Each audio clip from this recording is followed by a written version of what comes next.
the Jug, it can sometimes be that hero you sort of try and fit into a draft where other better options have been banned out. Would you agree with that, or do you think for Secret it was the plan all along? Do you see the power that Nisha's Jug can have in this match? I think it's a plan whenever you see a Train Protector and you just want something that you know can't really mess up. They have solutions for the root with the Blade Fury, but Juggernaut has not really seen that much exposure compared to the other hard carries that we've been seeing, like the Morphlings, the Drow Rangers, these types of heroes. But like Shiver said, there's really nothing that you can do wrong whenever you pick a Juggernaut. Now we'll see what sort of lanes they have starting off. Of course, Thompson on the Pango. We've seen him have a sort of hit and miss on sort of the Pango in the mid, sort of the role and position that not a lot of teams are sort of dabbling with the hero on. Do you still sort of see that a Pango can have a big impact and sort of works with the lineup that OG have? So previously, Thompson had played the Pangolier in the group stage, and initially I was very hopeful. Thing is, he went for a very utility-based build as opposed to a damage-dealing build. He went for like Greaves, and he was just trying to buy time for Ana's carry. It didn't really bring them any success, and they ended up losing the game with a Phantom Assassin. But this time, we'll see. I think the utility can go a little bit further when you have a Train Protector to help you survive. It's just, the hero's not very tested. It's just, Thompson is just a beast on it. We'll see for the moment, Secret. They've got the 3 up top, making sure that they can secure that bounty rune. Nisha on his own down bottom will be sure to see, you'd imagine, one of the supports of Secret head down there. Seb's going to start off on this top lane for now, alongside the, obviously, side lane Bat. Nisha, Ana farming on the bottom lane. He's going to start there as the PA with that backup.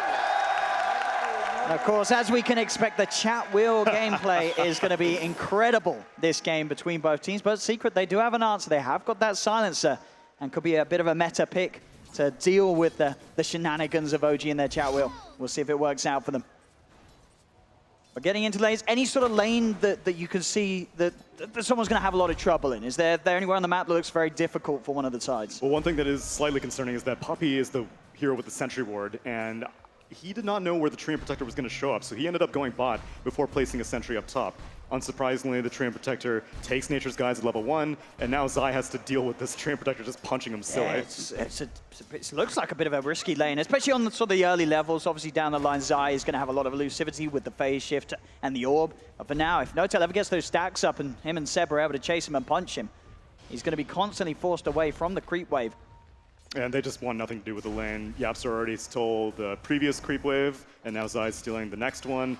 They just want to stay as far away from this Train Protector as they can. And some brilliant stats here as well, as we can see when Seb plays that tree. And it is very hard to predict where he's going to be on in terms of the safe lane or the off lane. OG, very versatile, was starting it off. So even for a team like Secret, who's at the top, very hard to predict what position he's going to be starting in. Bottom lane, Nisha getting a lot of damage here onto Ana with that Blade Fury. He has got the curse upon him as well. Ana still alive. Waits for the curse to end, so he's then able to throw that dagger back without any repercussions. Keeps him at bay. Bomb down bottom at the moment. 5 for 3 on Nisha, 5 for 2 on Ana. It's a close start. I'm definitely seeing that OG have to be careful. Any chance that Nisha gets to chase down one of the two of them with the Blade Fury will be a pretty scary on this mid lane. Thompson doing a lot of work against MidOne, bringing him down very low. Yapzor is there by MidOne's side, so it's a little bit of a bait. Thompson's got to be careful. There's a Fisher to block him off. Thompson is in a lot of trouble. He's very deep. He'll pop the stick charges. He has got a swashbuckle. It will get him over to the side of the tower. It was in range as he moved past, so it will hit him, take him out of the game, and give MidOne that chance to have at least a wave to get that CS advantage in mid, which was very even for the most part so far between the two of them. Very narrow timing. He just barely had the stick charges to get that swashbuckle out, but unfortunately in the vision of that tower. And Yapzor's movement gets him the first blood for his Storm Spirit. And this is the kind of thing that OG are going to have to do, because we saw that heat map. Train Protector's not going to come mid very often, so Yapzor can... He can go everywhere. And this bottom lane, as you say, Yapzor sets up with a Fisher, blocked off and no escape. Another kill for Secret down bottom. Especially, with Ana being on his own and the 3 heroes there. For the time that Jerax isn't around, Ana has to be very, very careful. He has got a... the wave's pushing out, actually, so he's not going to have too much to farm. Secret taking control and momentum on this safe lane. And this is not a combo that typically a Grimstroke and a Phantom Assassin will be able to abuse. Normally you just slap an Inkswell on her, she's immediately going to close the gap with Phantom Strike. But Juggernaut's got Blade Fury. He's more than okay using it defensively. Up top, the pressure continuing to be there on Zai, but Zai, he's still picking up decent levels from that lane, and he is getting some sort of CS on the top lane puck. Mid lane, even after that death, Thompson still keeping pretty close to the farm of MidOne. 21 for 5 against the 17 for 2. He's going to hope for the 4-minute rune top, and he will get lucky as he gets able to bottle up that double damage. A very nice rune for him to find, as it could secure him at least a wave or two of farm. He wants to join. He knows what is at stake here, and there are a lot of pings coming out, though, as Radiant do have wards. Tries for the swashbuckle. It's going to be off the mark, so unable to get that initial damage out into MidOne. But yeah, this would have been the beautiful time for OG to go before he hits that 6 on the Storm. But as it is, MidOne, he's got backup. Yapzor is going to be the one coming with him, as well as Puppey. Jerax in a lot of trouble as Secret outnumbered Jerax with their own support movements. Get their 3rd kill, starting to get this early advantage, Secret. You see the density of observer wards on the southern side of the map. Radiant has to be so very careful of whenever Jerax decides to rotate. But on the flip side, OG need to be very, very aware of when Yapzor decides to move around with his boots first. And now a soul ring completed on this Earthshaker. Just 4.5 minutes. Lane, Thompson, he was baited in for a bit of a play. Tried for mid when he has got the stick charges. As he will have swashbuckle up in a few seconds. MidOne already getting himself far, far away. So Thompson will not be able to chase in bottom lane. Another Fisher block off from Yapzor, causing a bit of issues for Jerax, as Jerax chased down by the Blade Fury. Again, Yapzor's movements up and down the map, causing so much trouble for OG in this laning stage. This is kind of the penalty. I mean, Seb has 3 points in living armor, but there's a lot of DOT on the side that can just take off these instances very, very quickly. You've got the Blade Fury, you've already got 2 points in Arcane Curse. It heavily mitigates what should be a very, very valuable defensive spell. And obviously, against the Storm Spirit, it's going to be great because it'll block the overload damage and the right-click damage, but Thompson does not really need the help. So it's mainly these side lanes that are not benefiting from this living armor as much as they should. So Seb does. Let's get silent. Still gets the root off, of course, with that massive hit. But Zai is keeping it safe. Seb getting a lot of farm, obviously, on that top lane, with N0tail's constant backup and harassment being thrown the way of Zai. And we'll see what Seb is going to be able to do with that down the line. Bottom lane, again, Yapzor. He's eyeing up a chance to get a Fisher out. Jerax and Ana, they've got to be careful. The curse already on there, onto the PA. Ana, he's trying his best to run, but with the Blade Fury damage from Nisha, Ana's in a lot of trouble. He will jump over to the side and has the stick charges. N0tail will come in to offer some backup. Ana still ticking down to that curse. Is it going to be enough to kill him? I think it is. He's going to die to it. One more tick. It's gone. It was enough damage. He was forced to do so, of course. If he didn't blink and you know, cause the curse to proc even longer, he would have died. So he's dead either way. This one was probably more painful, as it took him longer to die, so therefore longer before he's going to get back to the wave. And yet again, more int goes the way of Puppey. Dude has 8 int at 7 minutes into the game and may get a little bit more off Jerax. Yeah, looking for this Brimstroke. They're going to find it. Puppey just getting smarter and smarter. 10 int at 7 minutes. Got to be one of the fastest. Now they look towards Ana. Ana tried to jump in for this one. They're looking for the kill onto the PA. He does have the living armor from Seb, but the control from Yapzor. The curse is back up. Ana, he's got to run. Will get back in time. Jerax is there with the backup. So Secret won't be able to dive for another. But 6 kills, 3K lead. Secret off to a bit of a dream start here. It's rare that you'll see Arcane Curse be so effective early on, and he's not even laning against the Bat Rider, who would normally be the target for the Silencer. It's mainly against this Phantom Assassin, who, you know, your evasion's great and all, but it's not going to help you against magic damage. She's getting more and more sustained from the living armor, but, I mean, this is your top lane was a Treant Protector and a Bat Rider. Oh no, and it looks like another. OG Jerax caught out Yapzor, making it look so simple with these Fisher block-offs. OG, they will try and turn. The Ink Swell was there for Ana, jumping forward onto Puppey. N0tail also comes in with a TP. Can they actually chase him, though? It's going to be hard. Another dagger's out upon him. Puppey, he's trying to hide. The healing ward's there as well, healing him up, but Ana will get in. They will get the kill upon him. So OG able to get their first kill, taking down Puppey. Invis Storm Spirit wants to get some vengeance, though. Level 7 full mana from the Invis. He has a lot to play with. But Thompson is there as well.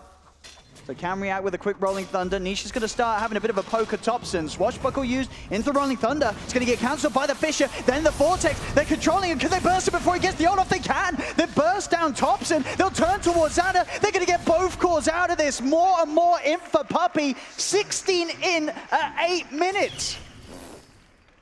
This is outpacing any sort of benchmark any support silencer would ever have. It was, what a well-timed fissure. If the Thompson was able to get that Rolling Thunder off, it would have been much more difficult for them to get that kill. And they still did have to end up burning Omni Slash to finish off the Phantom Assassin, but that's absolutely worth it. OG have got to try and find some slowdown somewhere.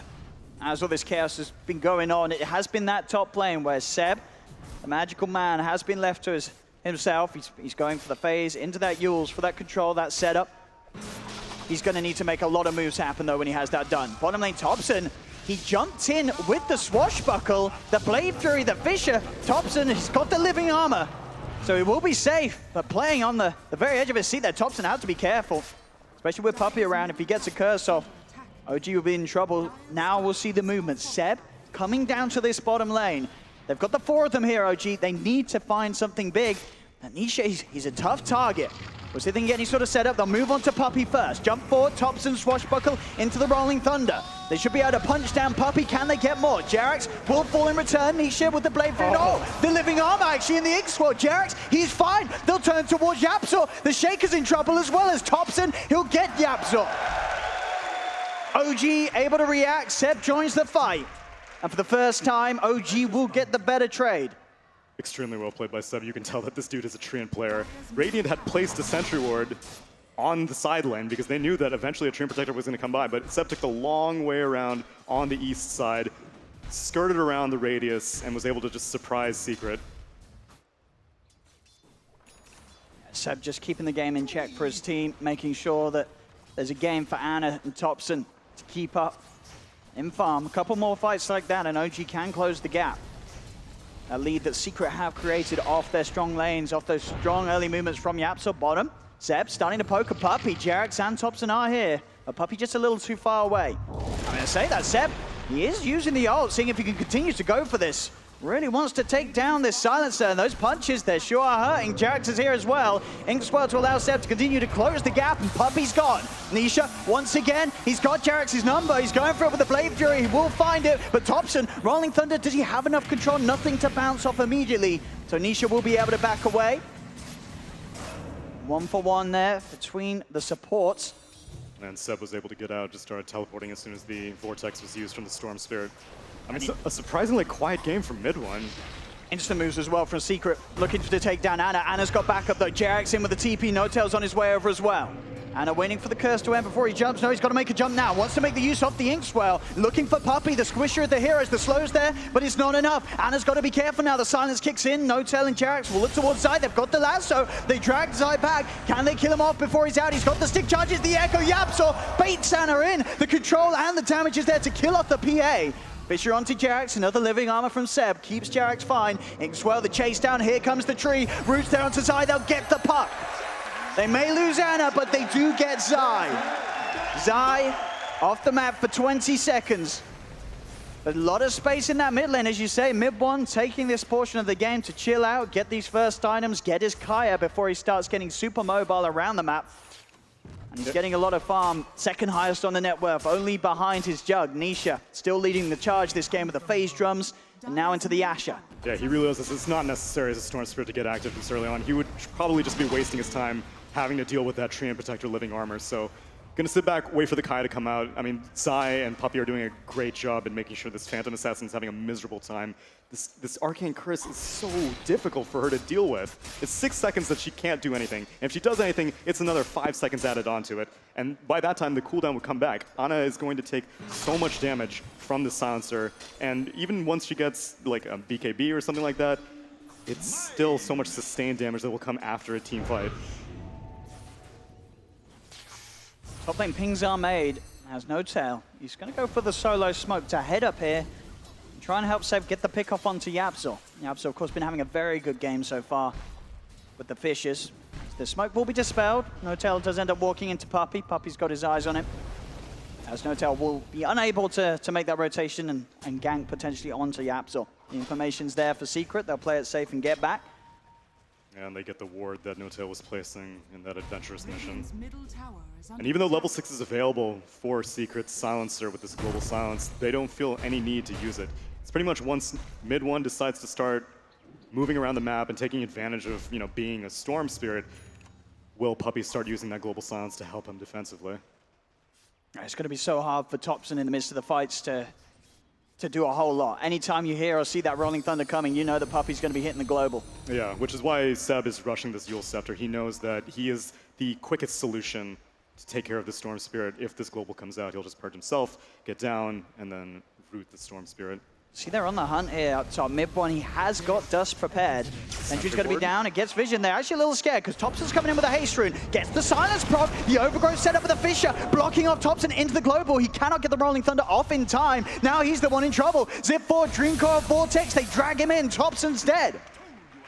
Secret quick to react to make sure that OG cannot find that jump that they hope for. The global's out, and everything's put to a stop for OG. See, now this game I'm definitely on board with Topson going for a utility build. He's got Greaves queued up, anything to purge off this global. That's the name of the game for all of these OG heroes, because if he gets globaled into a leash and he's not able to use his Rolling Thunder at all, he's not the hero that you want in the mid lane getting such a high farm priority.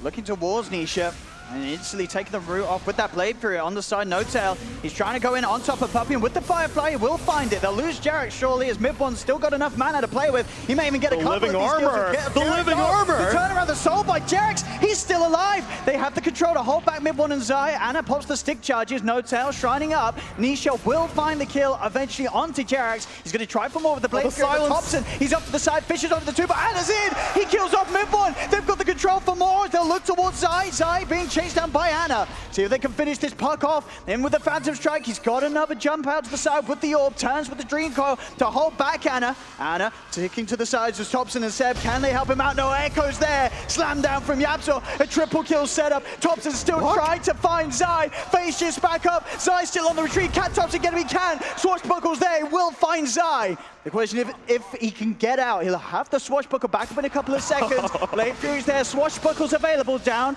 into the river. Gets the disarm onto the Shaker. No mana for a Fissure yet. Got another jump out with a shield crash. So Topson, he will make it away. OG making the best of a bad situation there. At least able to find some kills in return for losing their cores. But still continues to be a hard game for all three of them. As you can see on the net worth, they're very level with one another, but it's around this 5k point, whereas on the side of Secret, both MidOne and Nisha jumping heavily ahead in farm. Nisha getting all the big kills in that fight. All the big kills, all the experience, and they want to keep going. In onto Notail, Dragon with the Vortex, Global Silence as well to make sure there's no response from OG. As MidOne's back out, easily safe. Kaya, 1k gold on top of it as well. You can only imagine the Puppey's intelligence continues to grow this game. I was still on the 18 actually, wasn't around for that one. It was just the global that he offered in.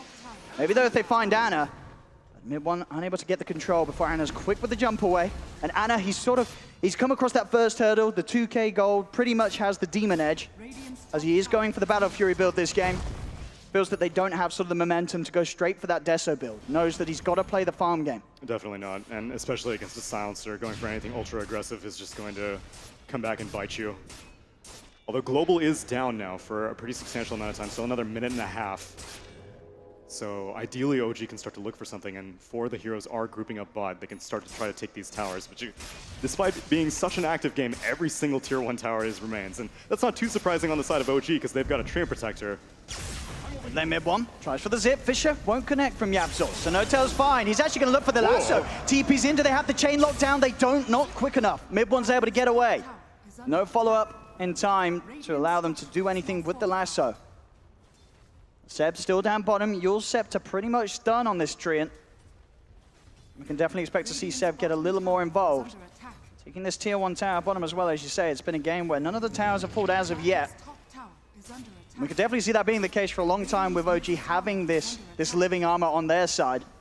Yeah, until Secret starts grouping up as 5, these towers are going to remain. I mean, we saw earlier there was a siege at the tier 1. Oh, but look at that. It's basically at 100% HP now. This bot tower, on the other hand. Yeah, Secret themselves, no real way of holding the tower. They'll let it go. So Jerax, get the gold for it. Mid lane, starting to poke with Topson. Does get the shield crash.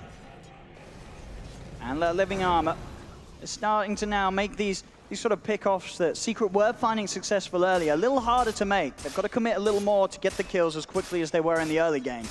Starting to slow down, and that could definitely benefit this Ana PA if he's able to hit his farming times. They're slowing down, but they're slowing down with good intention. Yapzor has completed his Blink Dagger a few minutes ago, and Puck Zai is working his way to one, gonna have it in 200 gold. And then once those are up, once the global is back, you can keep finding good initiation. Got eyes on Seb. Seb's in trouble. Zipping from MidOne. There's backup on the way. Yapzor's in with the control. They're trying to get in with that Rolling Thunder, but with the global silence, Thompson cannot shield crash up to the high ground. They've got to now get out of there. They've lost Seb. Jump in with the Omni slash Nisha. He's found a second. They're even going to find Jerax as well. Caught in between the two of them.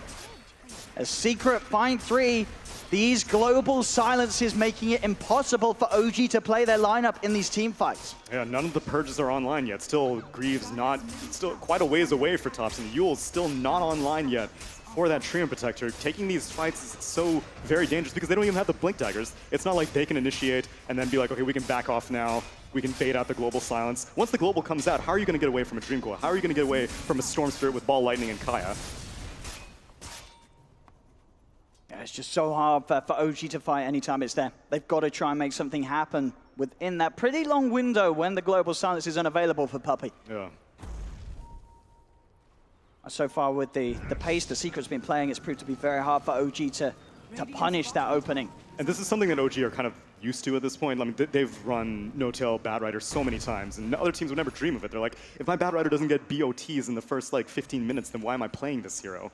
But OG know that, you know, you can sacrifice a little bit of early game dominance, especially against a silencer where you know it's going to be difficult anyway to play a Bat Rider, and just hope that things will go well your way whenever you get the initiation items, maybe post 30 minutes. This would be a big kill if they can find it. Seb with the vision set up onto MidOne. Ana's on his way over, but already the Vortex control is going to make sure there's no overgrowth from Seb to follow up the initial route. MidOne's able to zip back to safety. Even if they get these disables, they need to hope they can chain it into a lucky shot, or maybe an ink swell. And honestly, Jerax's Groomstroke has just not been as much of a game breaker as he has been in previous games. A lot of casualties in that laning stage for Jerax. Exactly. It was a tough lane down bottom, and Secret, they punished the hell out of it against OG. A lot of kills, getting Nisha that propulsion to get to this lead that he's at. 11k net worth at 21 minutes in. This Jug is hitting timings that Ana is struggling to keep up with. By quite some time. I mean, he's nearly got the Manta style complete on Nisha. Yeah, and then he can use Blade Fury at his luxury to get out of overgrowth.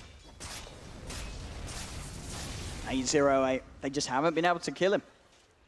This could be the case with pretty much all 3 of Secret's cores. They're very slippery. Nisha with the Blade Fury, Zai with the Orb, MidOne with the Zip.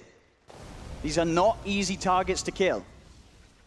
Sentry Ward's place scan comes out. Dire knows that Secret's on their high ground, and Seb is just dancing around. If he moves a little bit south, though, he might show up in the Sentry Ward, but Secret's gonna back off. Let this Storm Spirit start to siege up top, although, you're kind of wasting your time if you're just one hero against a Treant Protector trying to push a tower. They're going to move into Roche instead, and Treant Protector can't help that unless he actually moves to the pit.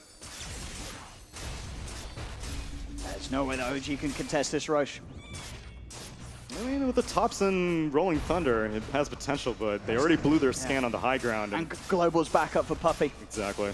So they're not 100% sure where Secret even is, though, because they're not committing to this tier 2 push down bot.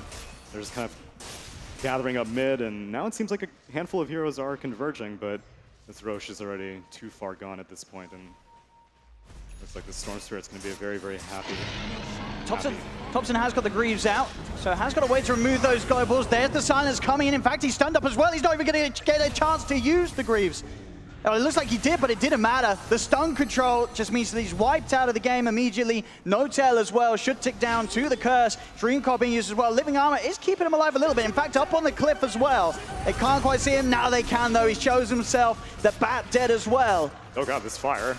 Oh god. Oh. He needs mana. Okay, he's fine. very surprising that they choose to take that engagement. I mean, again, it is Rolling Thunder inside of a Roche pit, so in theory, if you can make their way fast enough, then it's great. But he doesn't have a Blink Dagger on this Pangolier, it's a Greaves. So even if you do activate the Rolling Thunder on the high ground, the amount of time that it'll take you to make your way into the pit and start bumping around, the Aegis was already claimed, and maybe they thought that, okay, they have high ground vision of us, you know, Stormsphere is going to catch us if we try to disengage, but it was a very, very heavy commitment, and I suppose at the minimum, Global Silence was used, but Puppey's, dude, that's 26 in. This Silencer is not going to be able to get picked off in a team fight situation very, very quickly. He's got 2 chainmails. He knows what he's doing to survive against this Phantom Assassin. Yeah, all about those arm items, Puppey.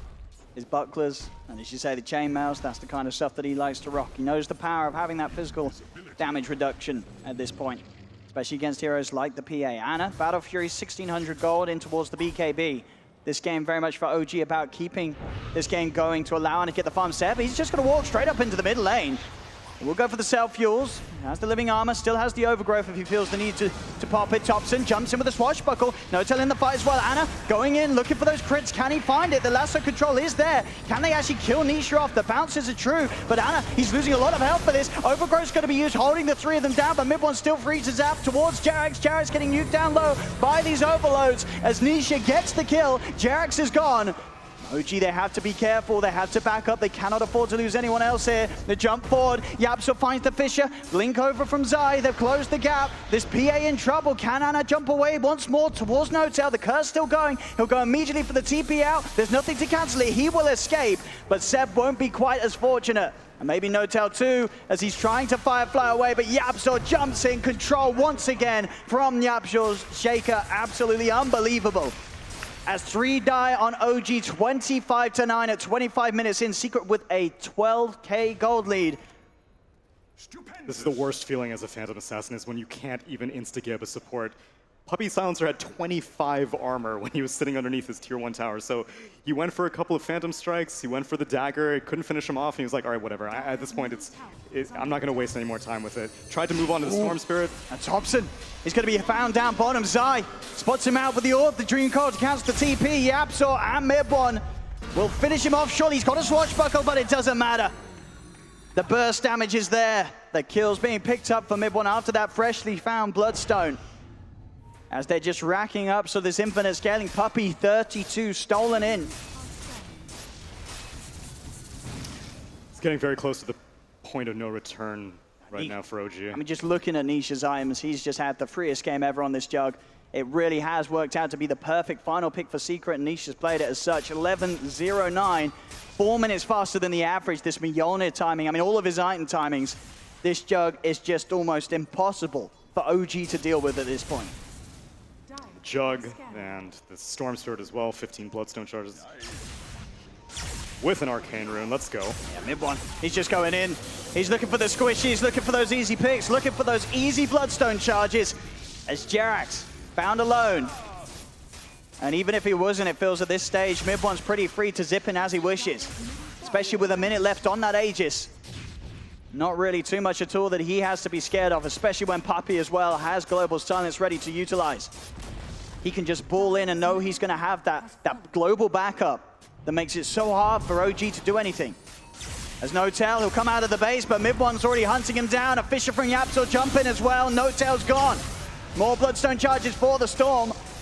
They'll try and chase towards Thompson. He has got the Greaves. Remove that curse and potential silence.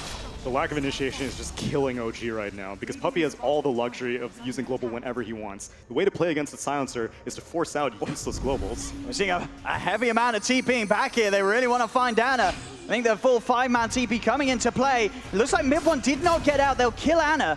MidOne was left behind. Can they kill him 2 times? 10 seconds on the Aegis. It's in their best interest to not kill him too quickly, but they do. They do kill him before the Aegis is gone, so he's going to have that second life now to play with, and he's going to play with them, straight in with the zip, global as well. They're in and with the silence on towards Jerax. Is there anything Thompson can do to save him? We'll pop the Greaves, and that will put MidOne off, going for more. Silence is out, on to Zai. Can they actually kill him off? Puppey comes in, Soulbind on the 2 of them, Lasso controlling the silencer. Can OG get these kills? They should get time, but Yapso in with the Echo Slam, the Omni Slash follow-up from Nisha. As OG, 4 dead, triple buybacks will come out, but a 19K lead now, 32-9. Secret just keeping the show rolling. Oh, that's brutal. Storm Spirit activates the Bloodstone before his first death, buys enough time for Zai's BOT Puck to come in, and then Puck takes the focus. Everyone starts converging on him. Then Silencer comes in. He's like, hey, look at me. I'll get leashed along with the Puck. Everyone groups up to kill these two heroes. MidOne backs off, and then in comes YapzOr with an amazing Echo Slam. And Seb, he's going to come out here. They have got a sentry down. MidOne's around as well. Seb will hide himself in the trees again, making sure that he doesn't get hit by the ball lightning. In terms of the info, as already, MidOne has actually run out of mana. Do they have the damage to kill him? They've got the silence on him. Swashbuckle as well. Thompson's going to jump forward. They'll kill him off. It's a big kill for OG. Can they get more from it? They're looking at Nisha. Nisha, he has got a lot of teammates coming in though. YapzOr jumps forward for the silence proc from the lucky shot. The Shaker's jumped in. He's very tanky. There'll be a buyback from MidOne ready to come into the fight. They're already backing OG. No, they'll TP No Tail out. They will lose Jerax. Seb trying to get away, but MidOne's in. Vortex has control. They'll lose Seb. And they'll look to try and play for more here, utilizing that buyback of MidOne. See what more they can get. MidOne's going to head out to the side. He's low on mana. But Nisha can keep the push going on. 3,700 gold on this Juggernaut. He can start building into his butterfly. Now, typically in these situations, OG starts cutting creep waves like crazy, but Secret are already ready for that. They've got the BOTs on Puck, and they've got a Storm Spirit who can easily back up and find whoever's trying to cut these creep waves, and despite Thompson being behind enemy lines, he has to do it from the high ground. He does swashbuckle in. MidOne straight towards the back lines, drags in onto No Tail again. These fishes from YapzOr clip the two of them. No Tail's dead. Global silence used. They waited out. OG will be able to move Thompson far enough away, so Secret can only just get the No Tail kill. They won't get Thompson. Do have to be a little careful with the fact that they used that buyback on the Storm. Thompson as well. Can't afford to get too close to Nisha. Shield crash is there, but they're already in with the control onto him, and that's going to be Thompson in a whole lot of trouble. He tries to get the Rolling Thunder out. Can he escape? He's bouncing around incredibly low. Needs to somehow jump himself up to the high ground. He will get away. Thompson will survive. Ana, BKB used, has got the ability to jump over towards safety on the high ground. He'll get away and out of that. OG were able to take Puppey down. Thompson lives, but that's a 10-second BKB being spent for Ana for ultimately just one support kill. And now Roche has the potential to respawn in a minute. Seb's got to be careful, but the dust is there on him. Has got the Yules to remove it, but another dust is there, ready to follow it up. He cannot get the overgrowth out. YapzOr Echo Slam as Ana gets baited into this. Drag back as well. Jerax, can he do anything to save Ana? He will allow the chance for Ana to jump over to the side. Thompson tag teams in, goes in with the swashbuckle. Zai still on top of Ana and Jerax. They're both silenced. Ana, he's got to keep on the retreat. Another Fisher. YapzOr, he clips onto Ana. Over to Jerax. MidOne's in. He's low on the mana. They're the silence. Jerax making sure that Ana has a chance to get up to the high ground. TP over from No Tail coming in as well, but the jump in from Zai. The new damage from the orb. Ana is dead. He does have buyback available. He's gone for 60 seconds if he doesn't use it. A Secret pushing onto the tier 3s. No Tail will go for the lasso. There's the buyback from Ana. What can they do? Fish is out, and Secret will back. They'll respect the PA buyback. And Seb coming back into the game as well. Thompson instantly silenced. Greaves used. He has the Rolling Thunder. Can he lock down any of them long enough for the rest of OG to get in? Ana, Inkswell's on him. They jump in. The Inkswell, it's there. Rolling Thunder, the bounces are enough. No, the Fisher from YapzOr stops the Rolling Thunder coming back over. Nisha goes for the TP out of the Blade Fury, and he's away. He's out of there, back to safety. Despite OG's best attempts, they couldn't quite get that jug. I guess Grimstroke wasn't available. Well, the Soulbind wouldn't have leashed to anyone, so yeah, with Lasso being down, Blade Fury TP gets him out of what should have been near certain death, and Nisha continues his 0-death streak, 16-0-14 right now on this Juggernaut. Some of these KDAs are just looking ridiculous. We just saw YapzOr as well.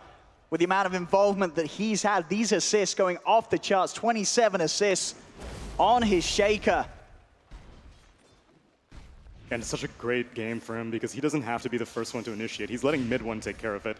And as soon as everyone starts gathering up on this Storm Spirit, YapzOr finds the opportunity to immediately come in and smash like 2 or 3 people. Which is available, thanks Zai. And is indeed, and with the lead that's Secret out, they're very free to go for it as they wish. Very hard for OG to fight around these points, even with having like the Pango Thompson with the Rolling Thunder. It's just not enough at the moment. Secret have so much counterplay. They're going to smoke up as the Juggernaut enters the Roche pit alone. The rest of Secret will look for a pick. Scans there from OG, so they know for sure the secret's in here. They don't look like they're willing to challenge it, though. They know what they're up against. They know fighting into a global when pretty much only 2 of your heroes have a purge. Well, I guess 3. You got the BKB on the Phantom Assassin, you got the Yules on the Train Protector, and you got the Greaves on the Pango. We have an Aegis for Nisha. Secret, we'll see what more they can find. They are still yet to break the base. Tier 3's dual stand for OG. Still that power of the Deceptrian. They can prolong the game, keep those towers safe. Jerax tries for the TP out, but YapzOr, he's got him read like a book. Jerax caught and found out. As Jerax having pretty much the polar opposite of a game that YapzOr's having. A lot of deaths on this Grimstroke. It has not been a great time for him. Just want to point out a quick 42 int on this silencer. No big deal, top lane. They might just be about to be even more as Notel, found by the 2 of them, trying to shove these waves out. Zai and Puppey will get him. Ana and Topson, they are coming over, but there's mass TPs coming in from Secret. Secret have 4 heroes here. They're going to try and jump. The silence is out. Ana now popping the BKB. They really want the silence to death. They will get him, but Puppey, insta buyback. He's ready to turn back up to the fight, and Ana's BKB is about to fall low. Ana needs more help, but there's the jump. YapzOr, the lockdown with the Echo. Overgrowth is not enough to allow Ana to get back to safety as Ana dead for 100 seconds. Seb also gone.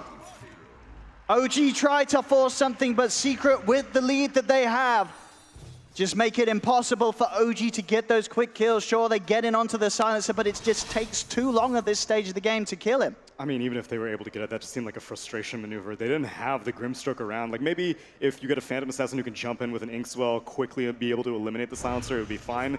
But only half of OG were there. So being able to, going into that when you know Global's going to be up, when you know the enemy Tier 1 tower is still up, it just seems like OG are just scrambling for something and not finding anything. Sort of poking and prodding on this top lane, but MidOne, he's in. Has used a lot of his mana to close this gap. The silence will connect on him. Living armor on Notel. We'll keep him fine for now as he gets away with the Firefly.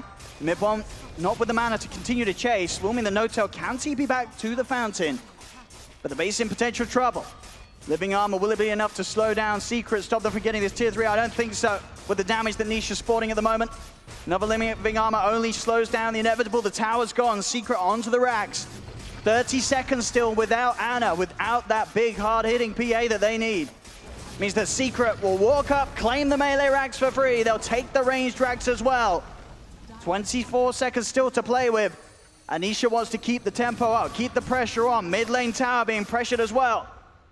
And they hold him back. Topson, he walks in, instantly gets stunned. He needs help, and he needs it fast. Glimmer is upon him as well as the living armor. Topson goes for the rolling thunder. They'll jump in with the shield crash. He has got brilliant control here. In fact, can he kill the 2 of them off? The overgrowth's there as well. They've killed off YapzOr. Zai in. Dream coil onto the 3 of them. Notel silenced up. They still haven't killed off Nisha. Nisha's still alive. Finally falls. They'll pop the Aegis. Notel buys back for this. They're throwing everything into this one OG, and they have to. Can they get Nisha a second time? The Inkswell, the stun, but Global. Zai in again. The 5-man waiting rift. Nisha turns. Ana's popped the BKB. Can he commit for a kill? Looks to Zai, but the phase shift's there. Zai continue to play around with him. He's Yules up. Can he jump out again? YapzOr in with the Echo. That's Ana dead. Seb's gone as well. Topson's out of the game. Topson, he has buyback with Seb and Ana do not. MidOne, he's found Notel as well. YapzOr's Fisher sets up another. The Glimmer Cape will buy some time, but Notel still falls.